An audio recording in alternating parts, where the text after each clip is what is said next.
Hello and welcome to another issue of Bagged and Boarded. This is my bi-weekly comic book talk show for those of you that are new here, where I talk a little bit about comic book media outside of the MCU. Sometimes I get tired of the MCU and I don't think the MCU is that creative.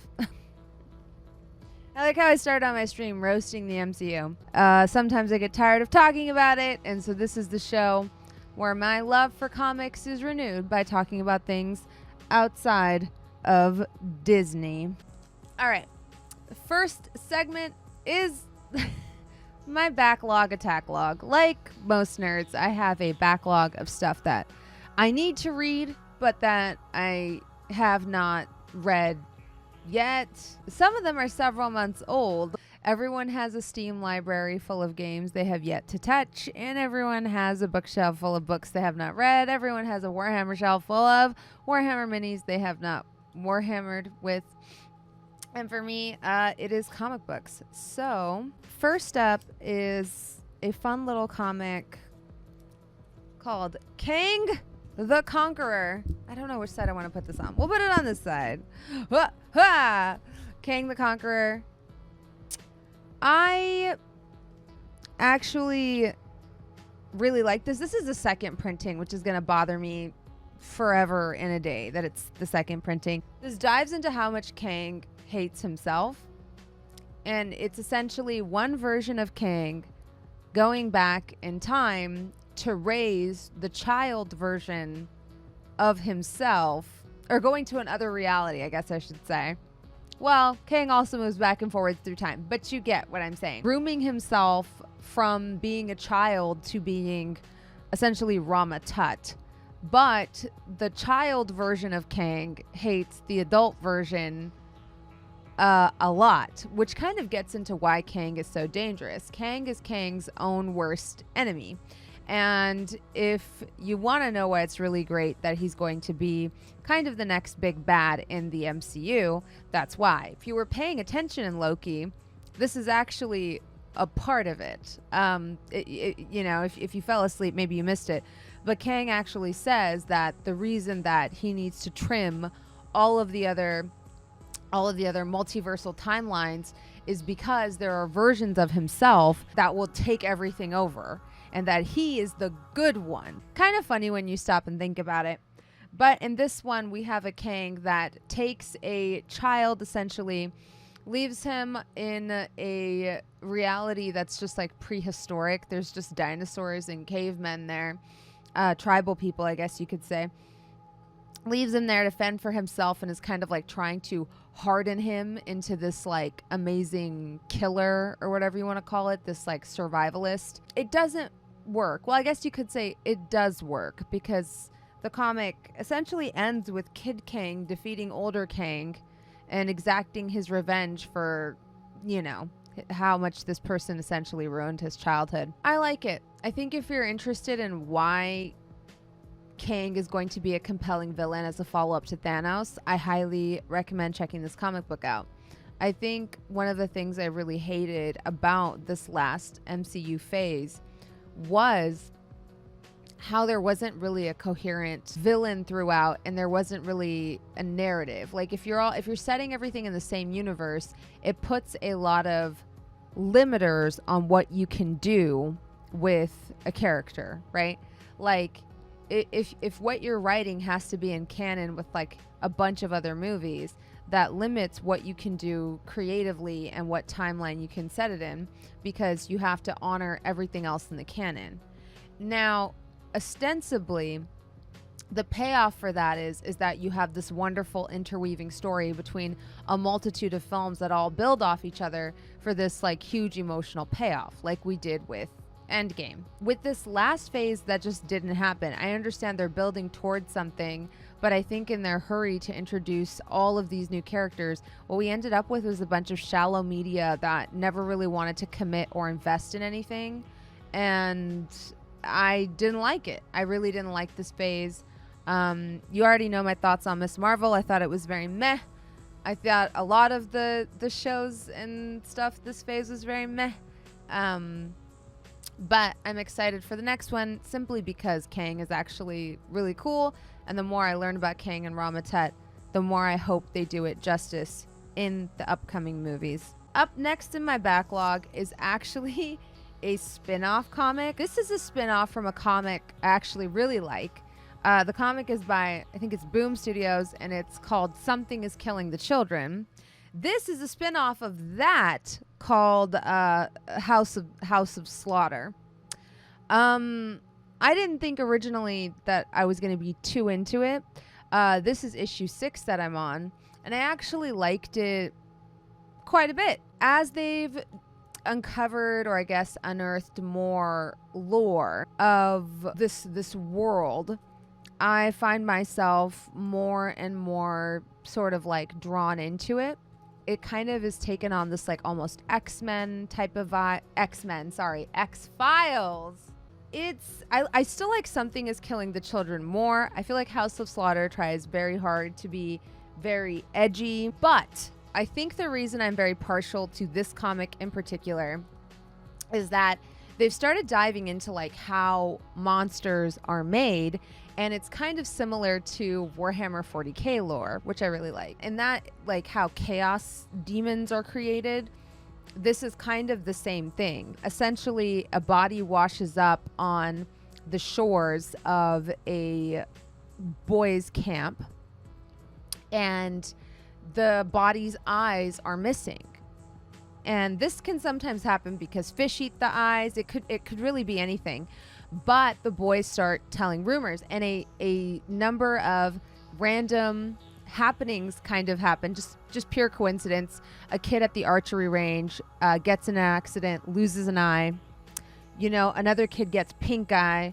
And then all of a sudden, all these rumors start that there's some type of monster, there's some type of demon, and it's coming after everyone's eyes.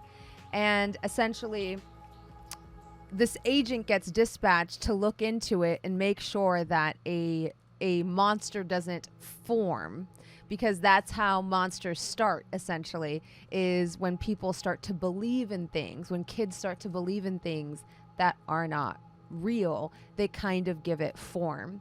And I don't know, I just love it. I can't wait to see where this comic goes, and I can't wait to see this sort of person like try to quell these rumors, calm these kids down, or dispel these myths before a monster kind of pops up that takes kids' eyes. I'm really excited to dive into more of these stories. Hot off the press, new this week. I keep forgetting what I call this segment.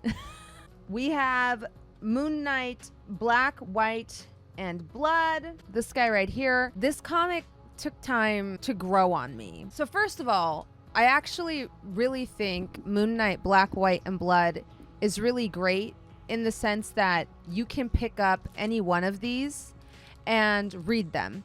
Each issue is essentially 2 standalone stories, one-shots, whatever you want to call them, that don't require any prior reading. The cool stylistic choice is that all of these comics are in black, white, and red. It's a really interesting sort of art style. I will say sometimes it can be confusing to see what's going on in a particular frame because it's only black, white, and red. Sometimes if you don't have colors to differentiate, that can be a little bit difficult. The other thing I will say is not all the stories are equally great.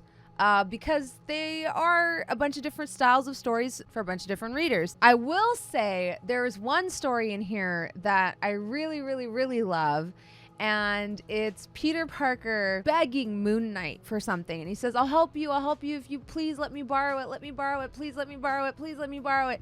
And Moon Knight's like, no, fucking no. And finally they go on an adventure together. You get to see the dichotomy of how different Peter Parker is from Moon Knight. And at the end of it, Moon Knight says, fine, you can borrow it.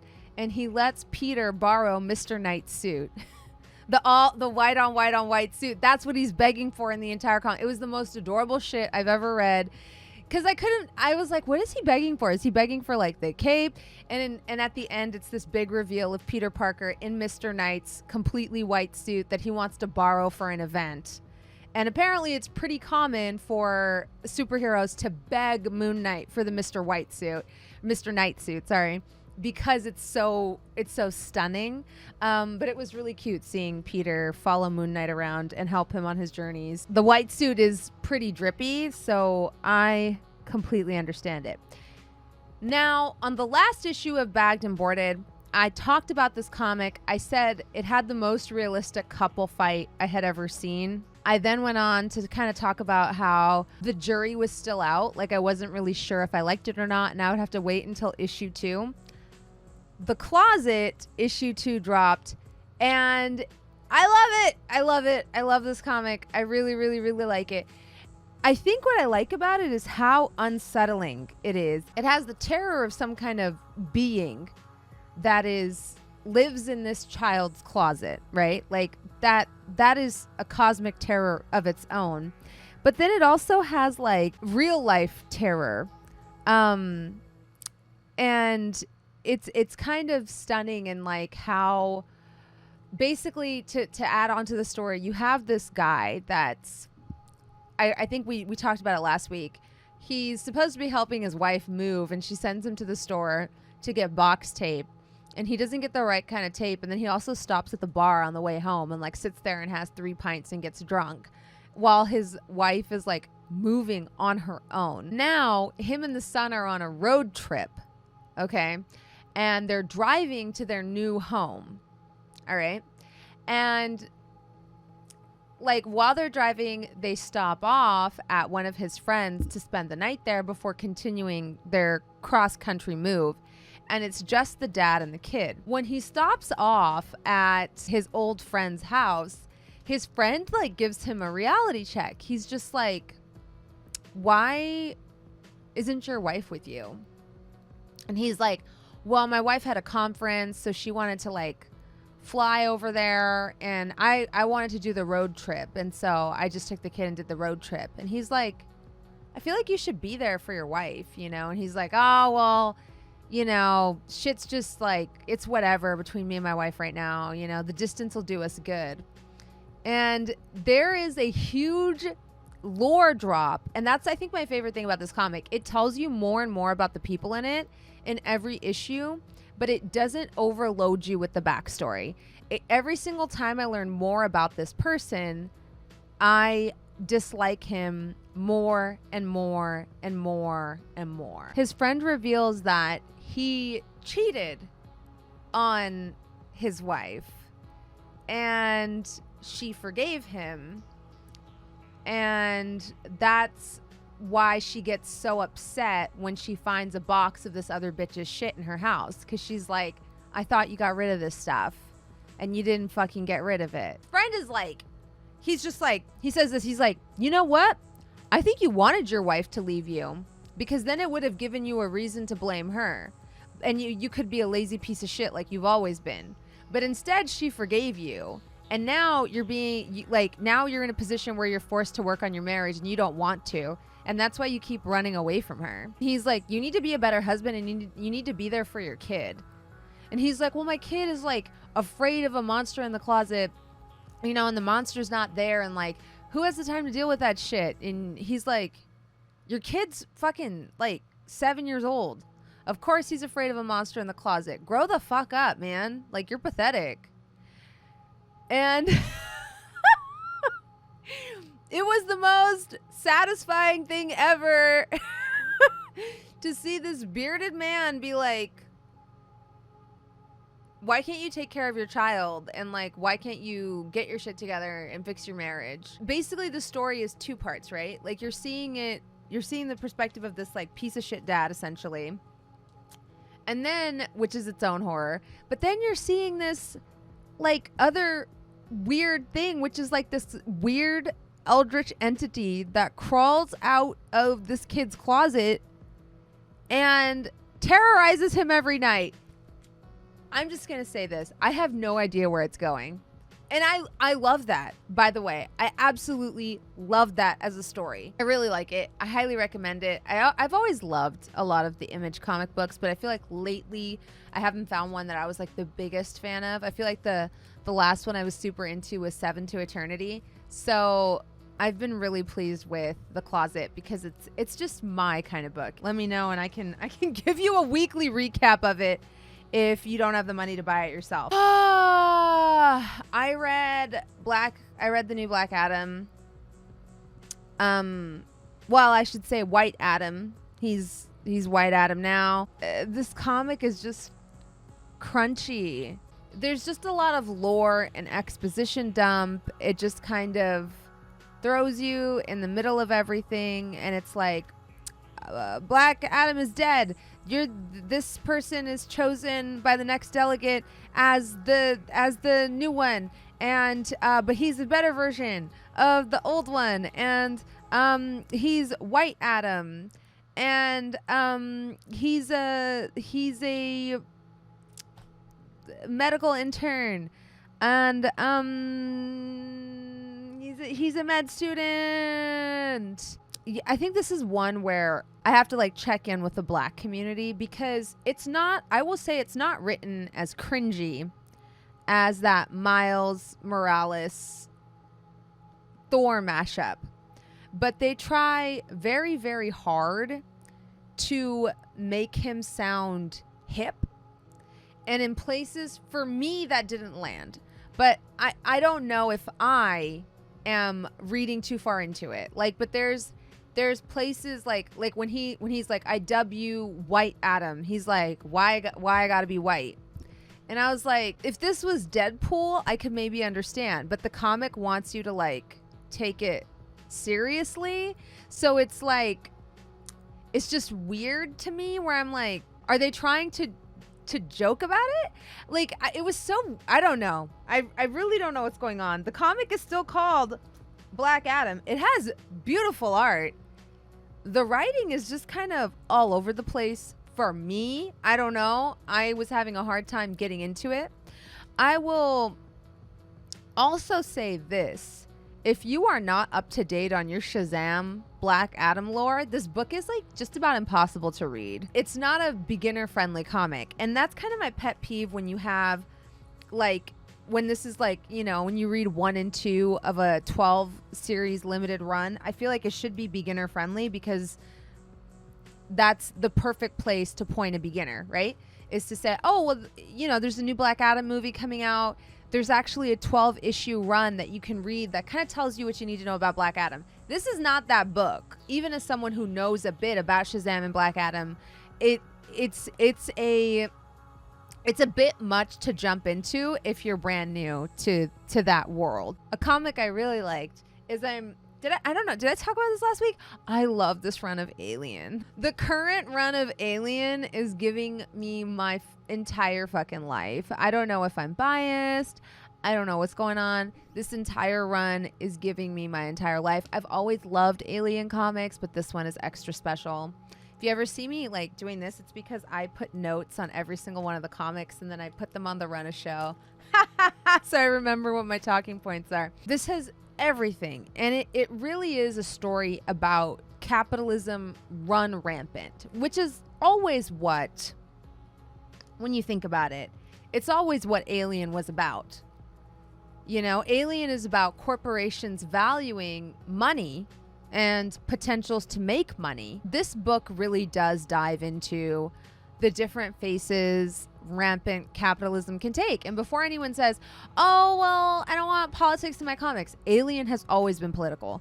If you watched the first movie and you thought it, or even the second, and you thought it was anything other than political, I don't really know what to tell you.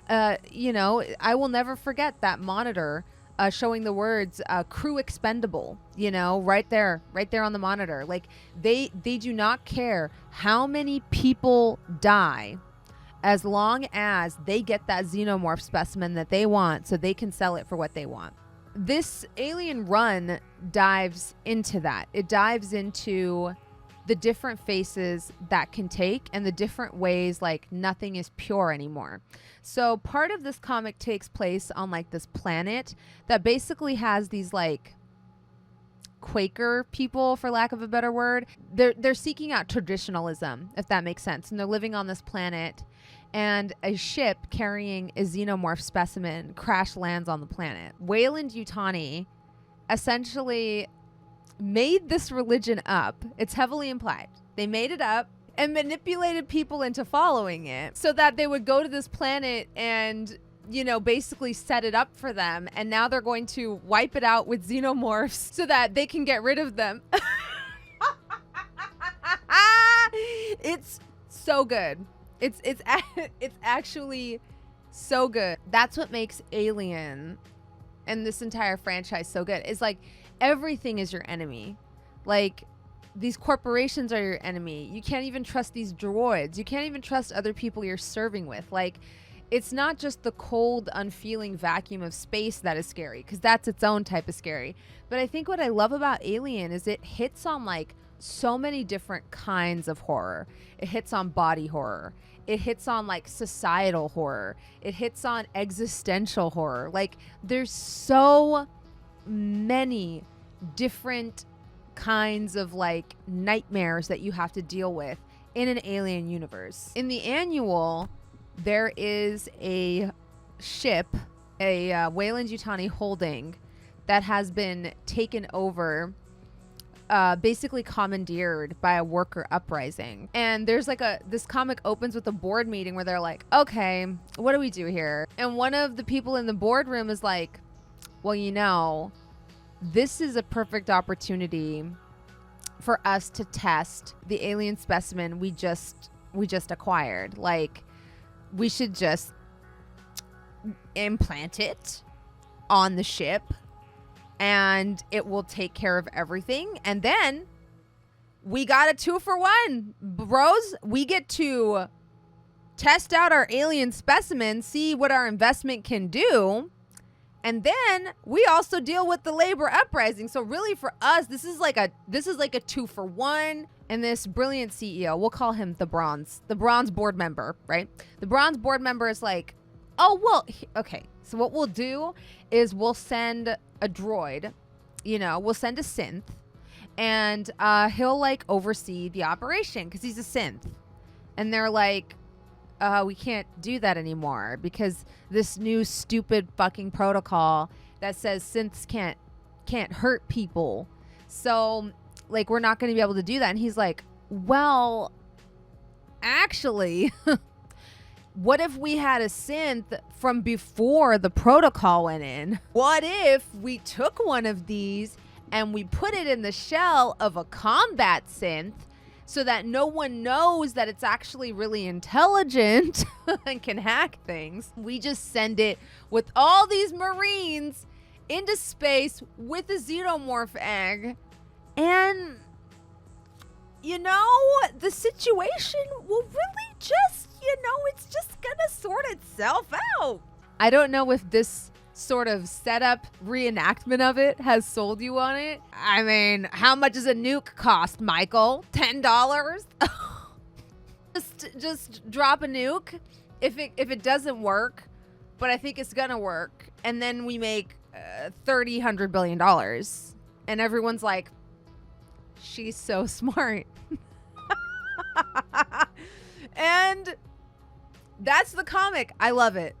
We're gonna get into some of the stuff I didn't like, and then we're gonna get into some of the stuff I did like. How do I say this? I miss Hickman on the X-Men.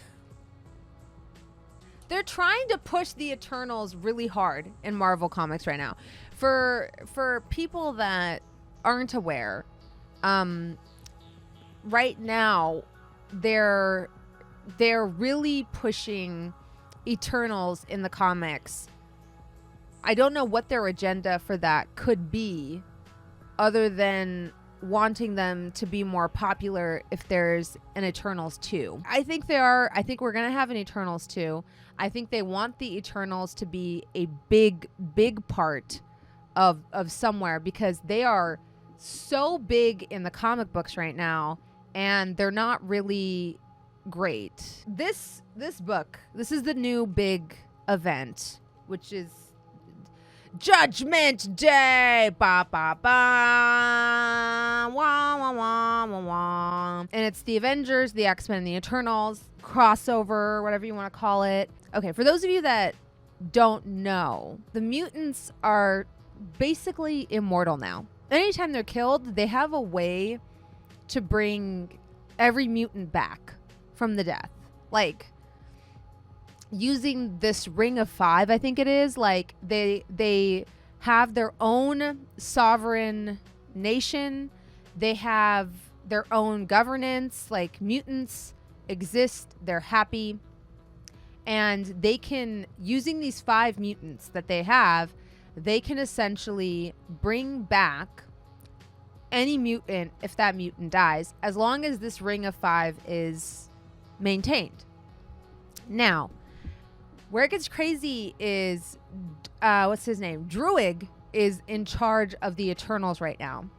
And Druig is like, listen, if I want to be immortal, if I want to go down in history as like the fucking greatest leader the Eternals has ever freaking seen, and just be like that fucking guy, I have to do something big. And the number one covenant of the Eternals is to correct excess deviation.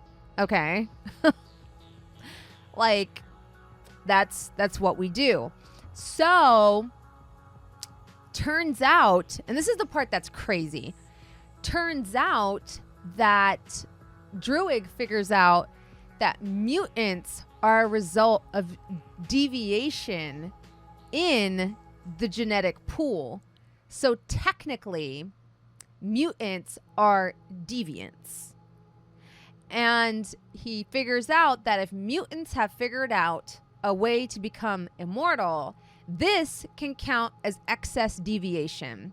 So without violating his prime directive, he can do genocide on all of them. And he decides that's what he's going to do. He's going to genocide the mutants. He's going to kill each and every single one. He's going to nuke them. He's going to murder them all down to the very last one, including their mutant planet, because that's excess deviation.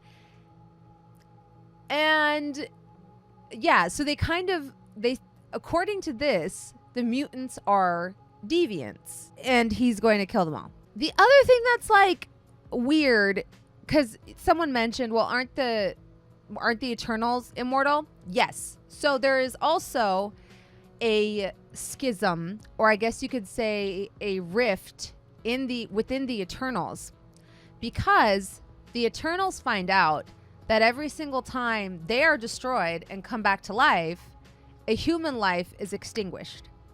Like, a human is killed to power that Eternal coming back. So there are some Eternals that are like, well, this is horrible. Like, I don't want that. I don't want human beings to die every single time I come back to life. Like, this isn't what I wanted. Like, this is really fucked up. If I had known that, that changes everything. So there are some Eternals that have split off. Some of them have like joined the Deviants and stuff like that, because they feel like being an Eternal is kind of fucked up. There's other Eternals that are into it. Long story short, this is an Eternals versus mutant war, and the Avengers are now somehow implicated again, because obviously the Avengers have a horse in this race. Because if two immortal factions start murdering each other, that's not great for everyone else involved. Like, if these two factions go to war and neither of them can die, there is a reasonable chance that this is going to really fuck up humans and planet Earth, because two immortal armies fighting each other for God knows how long, the Avengers they don't want this to happen. Tony Stark and everyone else is getting involved, and Captain America, to try to figure out, the Avengers are getting involved to try to figure out how to stop this war between these two parties, because it doesn't benefit anyone. I would like to say, if you are behind on what is happening in the mutant world, if you skipped a lot, this book is almost impossible to pick up, because you're just going to be like, what? X-Men are immortal? What? Like, huh? But if you are caught up, it is a lot more coherent. And I am caught up, so I did understand what was going on. However, I just really miss Hickman's touch on the X-Men, you know? I have to be honest. I don't really like the shoehorning in of the Eternals into the X-Men plot. I don't know. I just miss Hickman's writing for the X-Men. So I don't know if I'm going to be reading all of these. I've been trying to read the Eternals, and I'm so sorry, but like it's really boring. Let's dive into Hellfire Gala, which is another X-Men run. This comic, once again, not like the greatest, but I at least liked it more than Judgment because I like that it dives into the politics of all of this. Mutants are immortal now. Humans don't hate mutants anymore. All this stuff. It's actually the opposite. Humans start hating mutants more once they start their own planet and become immortal because they're like, you guys have figured out how to reverse death and you're not helping us. You know, Emma Frost and a bunch of other mutants are kind of like, well, our technology only really works on mutants, so humans are kind of screwed. And of course, humans are like, well, fuck mutants. You guys fucking suck. Like, you just get to be immortal and shit, like, and you won't help anybody. So they devote some of their resources into helping cure a lot of human diseases so that they can curry favor with the humans. And the Hellfire Gala drives into the politics of the X-Men. It dives into whether or not it's beneficial to be on the X-Men, whether you want to be on that team or whether you want to be on their council. I think it's called like the Silent Council, which governs all of mutant kind. So a lot of this comic is like just Jean and Scott Summers kind of like doing political maneuvers, trying to figure out how do we play chess with the Eternals, because essentially the Eternals have Moira McTaggart on their side. She's defected from the mutant side to the Eternal side, and she tells them all of their secrets, and she's like, we should release this all to the public and like kind of besmirch, you know, the X-Men and mutants and prove that they've been hiding this technology. So Jean Grey gets out in front of it and puts out her own press release and is like, mutants have uncovered the secret to immortality. We're working on bringing it to humans, you know, kind of doing all this. So there's infighting in between the mutants and how they're handling it. If Judgment is an all-out war, Hellfire Gala is a chess game. So someone mentioned Game of Thrones. That's kind of what this comic is. It gets into infighting between the mutants, infighting with the Avengers, infighting with the Eternals, and it's a bunch of people trying to outmaneuver each other on the political field without all-out war so that they can maneuver themselves to be ahead. Even though this comic wasn't my favorite, I like that it dives into what works for comic books that doesn't work for movies. So I actually love that this comic kind of does something or tells a story that would be very difficult or impossible to tell in a movie. So I think that's why I respect it, you know? Honorable shout out. We're 21 issues into this run, but it's the first time in a long time I guess not in a long time, but it's the first time I've really, really, really been just like so happy to be an Iron Man fan. The current Iron Man run is one of my favorites by Cantwell. It's, first of all, look at this cover art. My God. But it actually dives into all of the reasons why I love Tony Stark as a character and why, like, it has every component in it that I love about a Tony Stark comic. My favorite thing about Tony Stark is that he is often the villain and the hero in the Iron Man comics. In this comic, he actually manages to attain the power cosmic. Yes, the same power like Silver Surfer has, except like ×3, and becomes like a god. And what's great about it is, in his amazing Tony Stark fashion, he comes back to Earth, and of course the Avengers are like, no, you can't be a god. No. And he's like, guys, listen. Guys, to prove to you that I am not a threat, I'm going to make everyone in New York City as smart as me. And they're like, what? And he's like, and he makes everyone in New York City as smart as him. People quit their jobs. People learn, they solve like all the world's problems in like 20 seconds, but also there's 80 people who try to take over the world. You have like 30 new supervillains overnight, like all this stuff. Like essentially New York is descended into fucking pandemonium because he's like, listen, what if I just made everyone as smart as me? There's no way this can go wrong. Okay, guys, it's gonna be great. Okay, so just go along with it.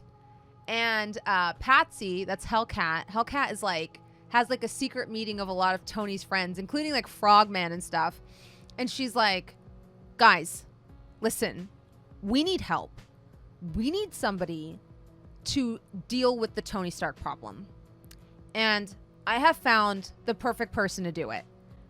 And they're all like who? Like, let's just do it. Like, let's just call Reed Richards.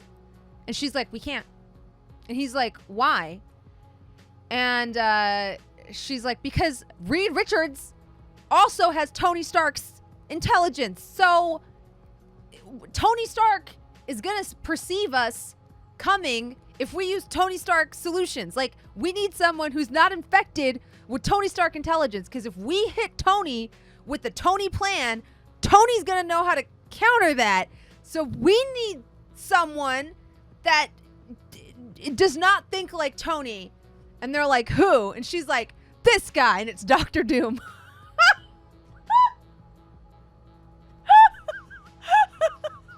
it's fucking Dr. Doom. She's like, he's the only guy who's the smartest Tony Stark that doesn't think like Tony Stark. And that's what we need right now. And everyone's like, oh, hell no. No. We cannot work with Dr. Doom. She's like, we don't got an option, man. Doom is our only fucking option. And Doom is like, yes, you can trust me. And she's like, shut the fuck up, dude. Like, I don't even want to look at you. I hate you. But this is our only option right now, okay? Tony Stark shows up and kills everybody. They do this really great, like, sort of story arc going into why Tony is like that. Hellcat is like, you know, this is like a miserable way to live. Like, you can't do this. You have to give up the fucking cosmic power, and you need to bring your friends back to life, because you're a horrible ruler for New York. You need to stop. And he's like, okay, hear me out. What if I bring them back to life, but I don't let them remember that I killed them? And he's like, and she's like,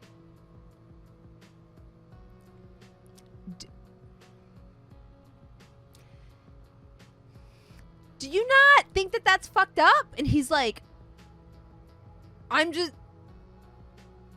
saying, like, I can bring them back to life, and then I'll just remove their memory that I murdered them, okay? And then they'll still love me. And I love the writing in this comic. So he fucking brings them back to life, gives up the power cosmic, and goes walking through Central Park. I'm not going to spoil everything that happens next, but he basically almost dies because he goes into morphine withdrawals. Like, the power cosmic is actually, he's just addicted because he's been doing so many drugs, drinking so much alcohol. Like, he is his own worst enemy. He literally says that. He's like, he puts on the Iron Man suit. He tells this really beautiful story of Dr. Jekyll and Mr. Hyde. He's like, well, when you think about Dr. Jekyll and Mr. Hyde, Dr. Jekyll wants to, like, remove all of his bad qualities, and he puts it in this other person, but then that person is like a complete monster, right? And he likens that to him and Iron Man, that, like, he has this complete monster side of him that goes on drug binges, that does horrible things. But then when he's Iron Man, he's pure, and he's in the suit, and he's doing good, and he doesn't even have to acknowledge that other part of him exists. And so he takes off, like, the iron suit, and he goes to therapy after almost dying from a drug withdrawal, from a heroin withdrawal. And, like, every part of what, you know, his life tests that sobriety. But, you know, So anyways, sorry if that was a really long recap. It's such a good comic. If you're a Tony Stark fan or an Iron Man fan, it's such a good run. It's such a good run. Yeah, check it out. It's by Cantwell, Unzueta, and Darmada. Hopefully I did not completely destroy their names. There is something else I wanted to talk about today. That is Sandman. If you have not watched Sandman, we're going to discuss basically half of the season, and then in a couple of weeks on the next issue of Bagged and Boarded, we're going to talk about the other half of the season. So there is some spoiler warnings for you on this. If you want my spoiler-free review, I guess I could say it's amazing and go watch it. To give you some context, Sandman was the comic that got me into comics. And I don't say that lightly. Like, it is legitimately the comic that got me into comics. It was the first comic book I ever read in adulthood, and I was so attached to it. I went on to read Preacher, Why the Last Man, Watchmen, and eventually things like Batman and Iron Man and stuff like that. But Sandman was my gateway drug. It was my gateway comic. And I absolutely was and am obsessed with it. Is very formative for me in my teenage years. So because of that, I came into this with very low expectations. I came into this thinking to myself, okay, let's adjust our expectations, because this is probably not going to be, what I really want it to be. But I have compiled a visual aid to sort of show you, to sort of prove to you why this show is a love letter to the comic books. Are you guys ready? Okay. This show, frame by frame, is like what do you see this? Frame by frame is a love letter. Everything on the left I have taken directly from my copy of the comic books. And everything on the right is a direct screenshot from the show. When I saw this, I gasped. It's visually stunning for people who have never read the comic.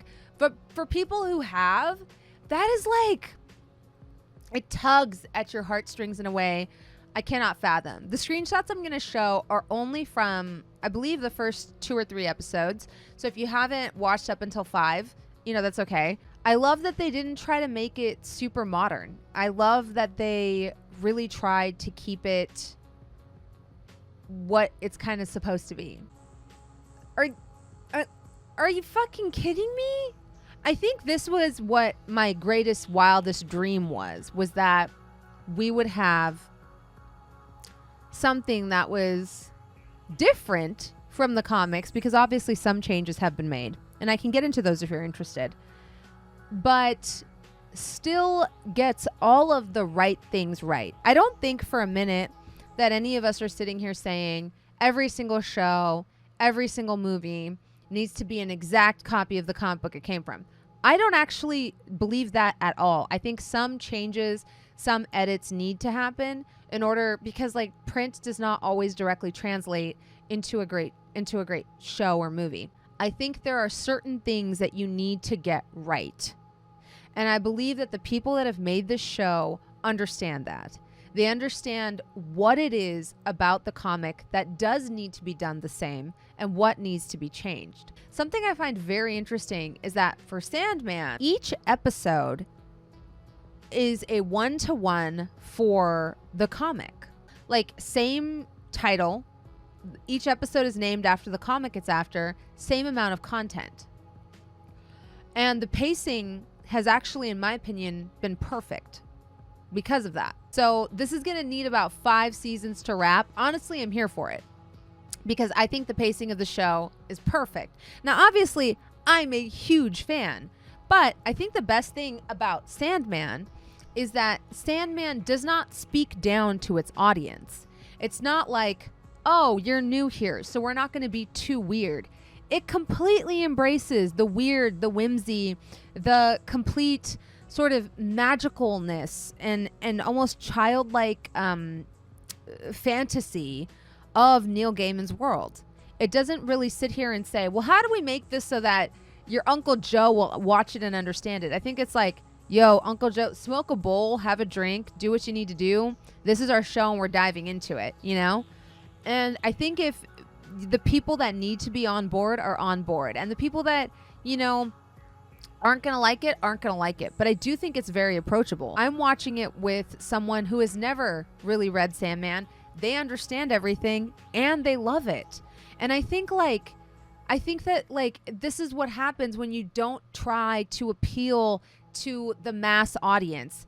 Mostly, sorry if I sound hateful, I'm talking about children.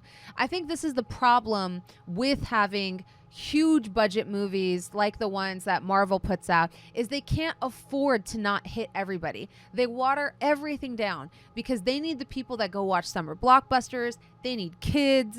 They need people that watch shows casually. They need everybody. But Sandman is like, listen, people that are going to like this is going to be their favorite show. People that aren't going to like it, it's not going to be their favorite show. If you come into this and you're like, he's a Sandman? He's a lord of dreams? That's dumb. It's not for you.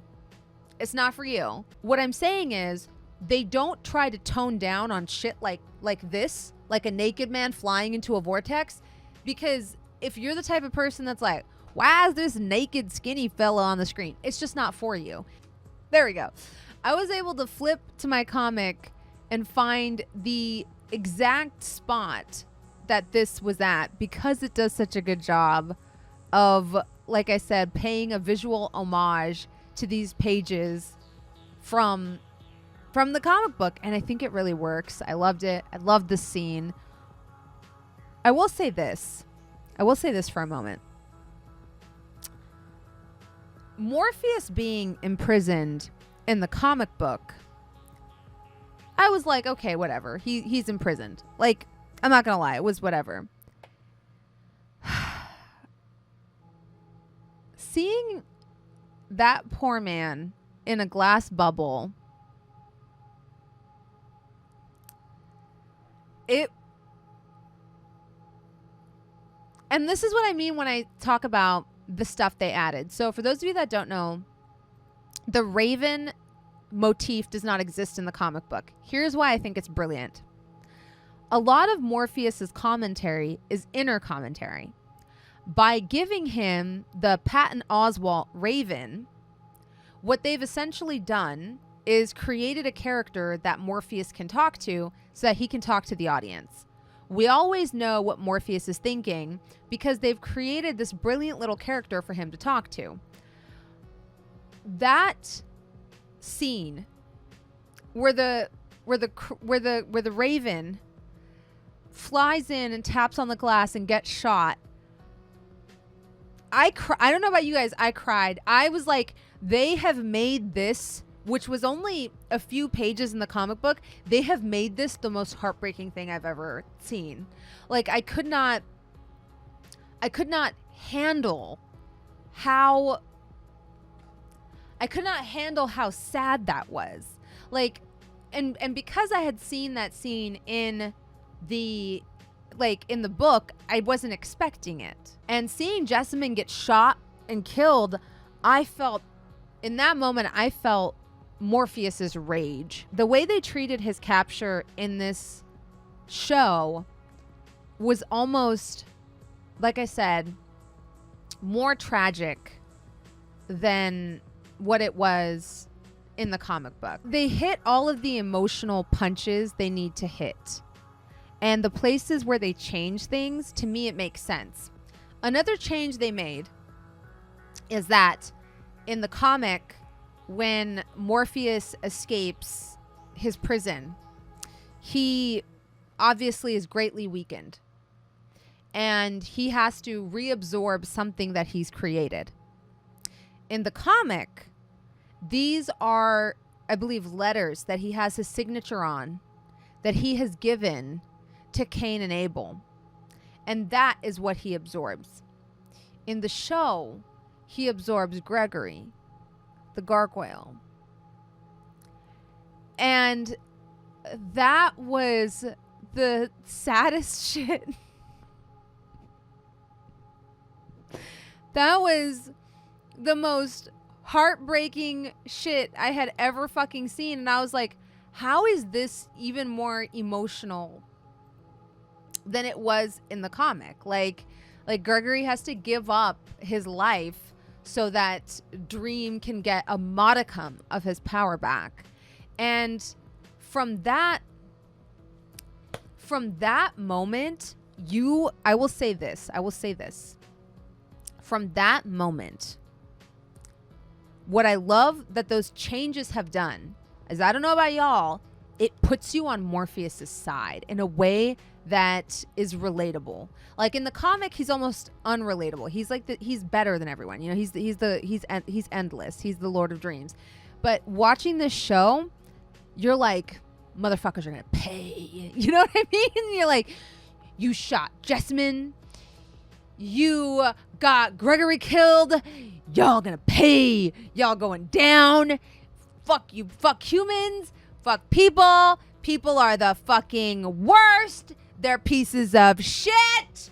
I hate human beings. He needs to, oh God, he needs to just go get his fucking helmet back, get his fucking ruby back, get his sand back, and he needs to because like, fuck humans, you know? Like, that's kind of your takeaway. There's a lot of homages in the show. We were talking about Gregory. Like, this scene means a lot more as well. I think it actually does a lot to humanize Morpheus. Like, instead of a random egg gift that pops up in the comics, we suddenly have a reason for that, you know? I don't know. It like adds something there that you're not quite expecting, I guess, you know? This is just a handful I grabbed that stood out to me. The reality is there's a lot more in the show that is like direct one-to-one homages to things that were done in the comics, and I really like it. Okay, let's talk about DC Comics for a second. I was curious on how they were going to do this, because one of the coolest things about Sandman is it directly references DC Comics, Vertigo being an imprint of DC comic books. You have characters like Martian Manhunter, John Constantine, I believe even frames with Batman and the Green Lantern. You have a lot of DC comic book characters that pop up and are in Sandman, including John Dee being Dr. Destiny.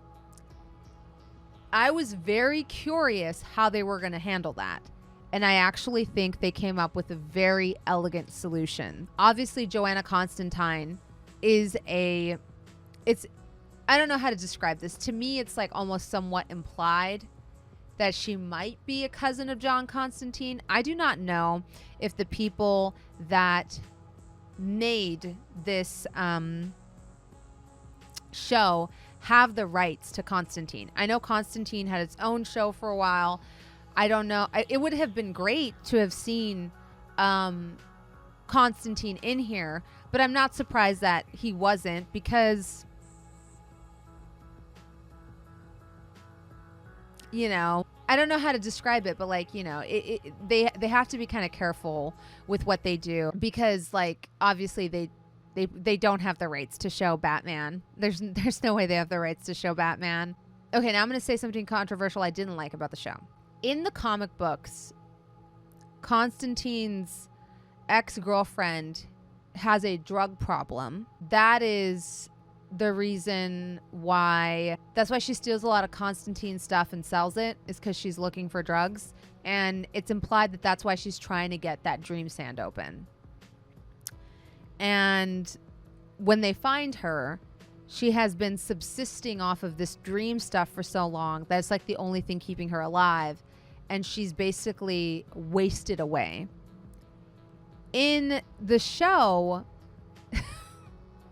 they're like, oh, she's a really good person. In fact, she doesn't like any of this magic stuff. And it's like, Well, then why would she open it? Like, it makes no sense how a normal person that would just, like, develop a drug problem, I guess. Like, it feels like they wanted to, like, kind of make that character like more redeemable in some way, where they're like, oh, well, in this one she doesn't have a drug problem and she's just a normal girl that hates magic stuff, and I just happened to leave some of my things over there, and one of them happened to be this sandbag, and even though there's no explanation as to why that's the only thing she leaves over there.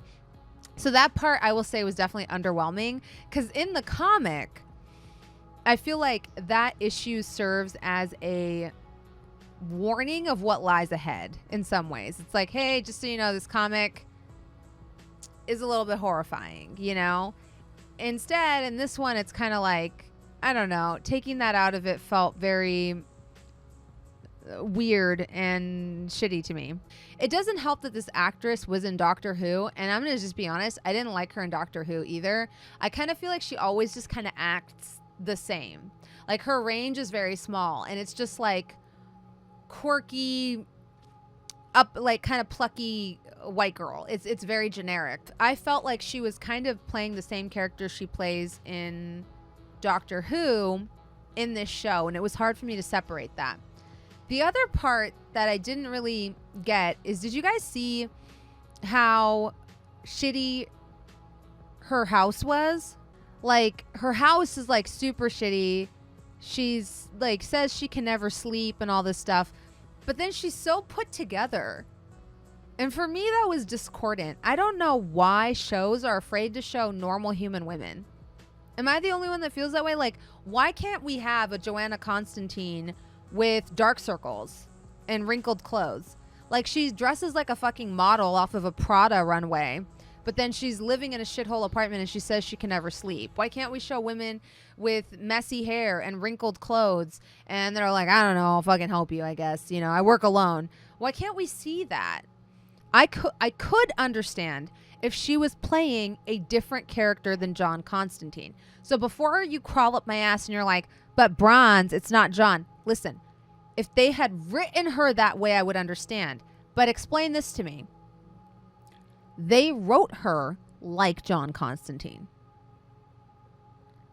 They talk about how she's a fucking mess. They talk about how she's depressed. They talk about how everyone close to her dies and she's a loner. They talk about how she's a hot mess. They literally say all of this. Like, I didn't tell them to write that. They wrote that. So if you're going to write her as this person that can't keep a girlfriend, everyone close to her dies, she never sleeps, she's got, you know, her house is a fucking mess because she's a fucking mess, why does she look like she had her makeup professionally done? I would have liked if they had roughed her up a little, because here's the thing. That's relatable to me. Y'all have seen me before I have a chance to get ready for MCU crew in the morning.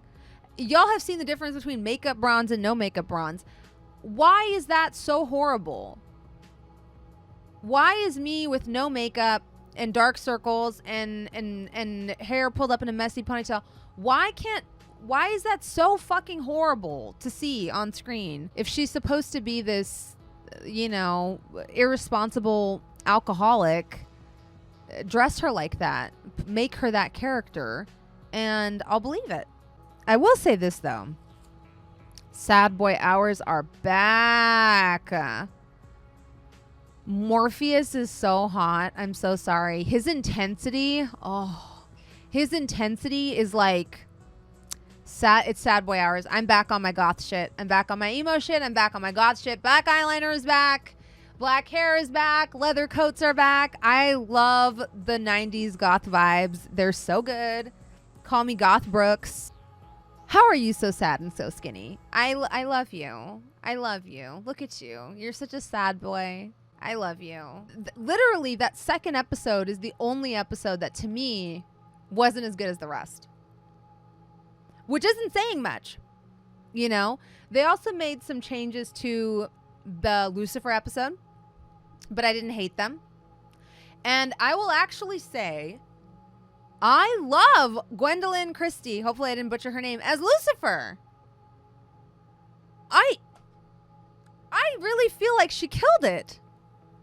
she has this way of talking and way of bearing herself that she is sinister as shit, but you can easily believe that she is God's most beloved angel, right? Like I was like, no, I believe it. She has this like angelic look about her that you're like, oh no, this is God's favorite.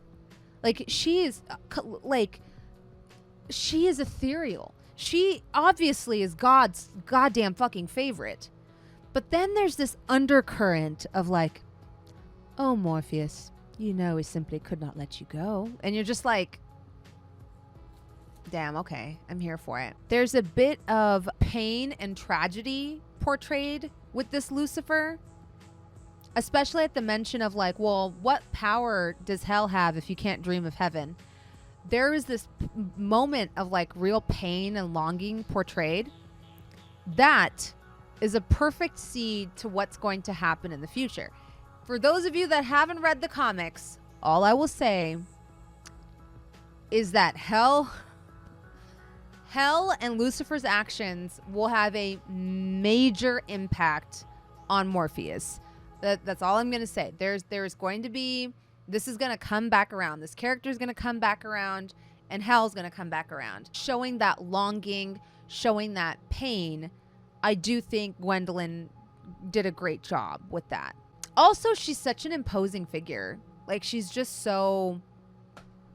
She, like, towers over Morpheus. I wasn't happy when I heard that that was who was playing Lucifer, because I was like, I don't know if that's the right choice. But then when I saw it, I was like, this is a different Lucifer, but this is a good Lucifer. That was literally my takeaway. I was like, it's different, but I like it. Kind of like Heath Ledger's Joker. It's not the Joker I kind of know, right? Because my favorite Joker is like Hamill Joker, like animated Joker. But it's different enough that I don't compare them, and therefore I enjoy it. And that's kind of how I feel about this Lucifer. Is it sort of a different take on that character? A little bit, but I think that's why I enjoy it. Something that's really interesting is in the comics, Lucifer does not directly duel Morpheus. Chernabog does. Is his name Chernabog? Something like that. No. Okay, anyways, doesn't matter. I think this is more interesting because it establishes more of a rivalry between the two. It establishes more backstory between the two. And I think that that is useful when you know that that character is going to come back. It's better to have them take more of a role in the show than what they took in the comic. But I do think that like these changes that have been made in the show will only establish like seeing Lucifer defeated is more powerful than seeing some random demon defeated. I think what it does do is that it establishes, like I said, this sort of rivalry and this sort of like, oh, we're going to fucking get you. I'm going to fucking get you. One day, I'm going to fucking destroy you. It does establish that because now Lucifer has a real reason to feel that way, if that makes sense. So I liked some of those changes. Let's talk about 24/7. Let's talk about the diner. I think they did, the writing changes they made to update that were amazing. I think it was horrifying in the best way. I think it was hard to watch, you know? It makes you uncomfortable. It makes you, there's an unsettling aspect to it. But here's what really sells it. My most controversial take of the day. I like John D in the show more than I liked him in the comic. And that's high praise. It's not because I didn't like him in the comic. It's because this one was so good.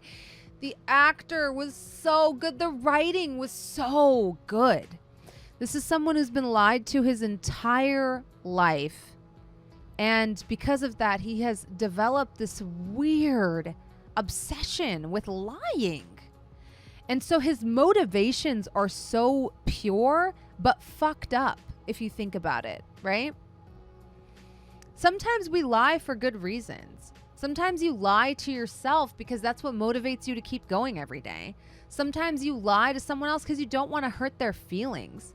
When the waitress Bet, when she lies to him, is she being cruel? No, she literally says she just wants to make him feel good about himself. That's not a bad reason to lie to someone.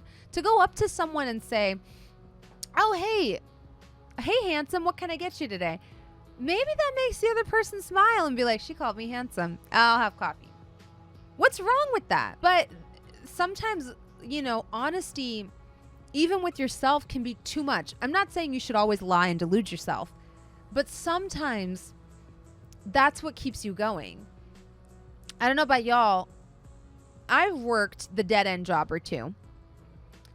And if I was honest with every person that came into the door about how miserable I was, that's not their fault.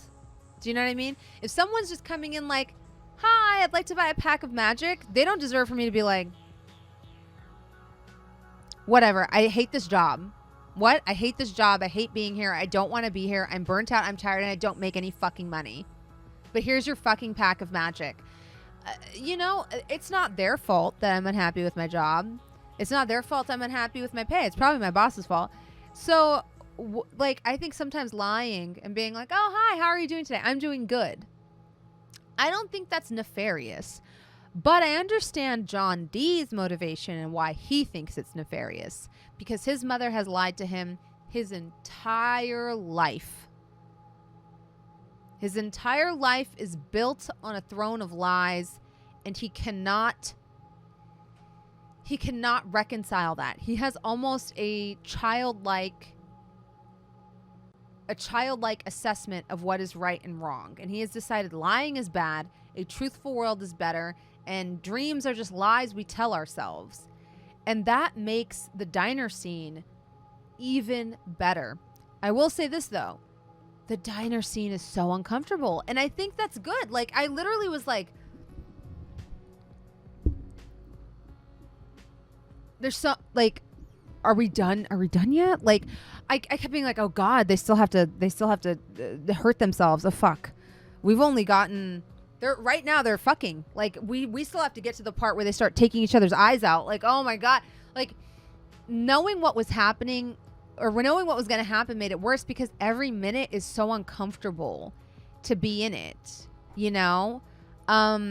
It's so uncomfortable to be witnessing it, which to me is real horror, right? Like, that is one of the most famous comic books of all time. And now it's an iconic episode of television. Like, I think that scene does everything it needs to do, which is tell you why we need dreams, why people need to dream, why we need to dream of a better world, why we need to dream of better futures for ourselves, why we need to, like, you know, is a dream a lie? Maybe, but maybe it's not a harmful lie, you know, because sometimes telling the truth rids you of all the hope. It rids you of everything and reduces you to the most base carnal version of yourself, a version that is probably not worthy of any kind of redemption.